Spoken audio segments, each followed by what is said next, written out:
Ibihe byiza mfite abakunzi ba Talk Rwanda, nibwo bana natwe imigano dukora umunsi ku munsi bigaruka ku makuru na documentary mu ngeri ziba zigiye zitandukanye. Perezida wa Leta Zunze za Amerika Donald Trump yandagaje umunyamakuru Wabajije ikibazo ubwo bari mu kiganiro n'abanyamakuru n'igikomangoma cya Arabia Saudite.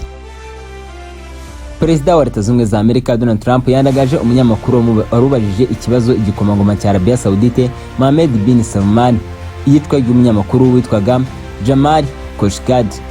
Perezida wa Leta Zunze za Amerika Donald Trump yabwiye umunyamakuru witwa Mary Bruce wa ABC News ko abantu bazi amanyanga ye ndetse ko ikigakorera ari kimwe mu bibi gikwiye kwamburwa uruhushya rwo gukora muri Leta Zunze za Amerika.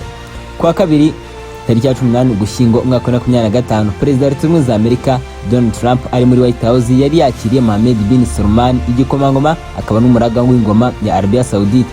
Mu kiganiro bagiranye n'abanyamakuru, umwe mu banyamakuru yabajije ikibazo igikomangoma cya Arabia Saudite Mohammed bin Salman ibijyanye n'urupfu rw'umunyamakuru witwaga Jamal waburiwe irengero nyuma yo kwinjira muri ambasade ya Arabia Saudite iri Istanbul mu gihugu cya Turukiya mu mwaka wa 2018, gusa akaza kuboneka nyuma yapfuye.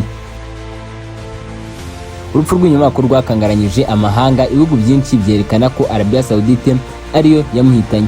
Umunyamakuru Mary Bruce wa ABC News yabajije ibijyanye n'uru rupfu rw'uyu Jamal. Perezida wa Leta Zunze za Amerika amwuka inabi amusubiza ko ari ukubaza ibintu bitandukanye.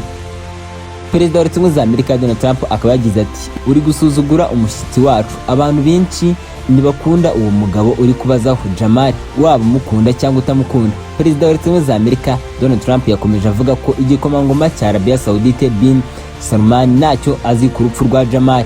Mu mwaka wa 2021 Leta Zunze za Amerika zemeje ko igikomangoma bin Salman ari we wemeje gahunda yo kwica cyangwa gufata umunyamakuru Jamal.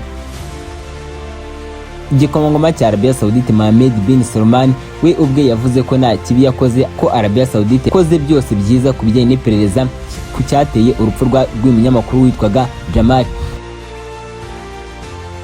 Umunyamakuru Jamal wari warahungiye muri Leta Zunze za Amerika n'umwe mu bataravugaga rumwe n'ubutegetsi bwa Arabia Saudite kandi akaba yarakoze ari umujyanama w'ibwami. Jamal yaburiwe irengero ku itariki ya 2 ukwezi k'Ukwakira umwaka wa 2018 nyuma yo kwinjira mu nyubako ikoreramo uhagarariye Arabia Saudite mu gihugu cya Turukiya, aho yari agiye gusaba ibyangombwa bimwemera gushyingiranwa n'umunyaturukiya witwaga Yatutse, ariko agenda ubutagaruka. Mu mwaka wa 2020 Leta ya Arabia Saudite yavuze ko hari abantu 5 bakatiwe igihano cy'urupfu bashinjwa kwica uwo munyamakuru. Nibyo reka mubwire ngo wakoze kwa nanjye kuva ku munota mbere kugera kwa nyuma. Reka mubwire ngo riba rugamba igeze kuri Talk Rwanda ugakora ibyo dukora, nagusaba ko wakora subscribe ubundi ukajya natwe ibiganiro dukora umunsi ku munsi.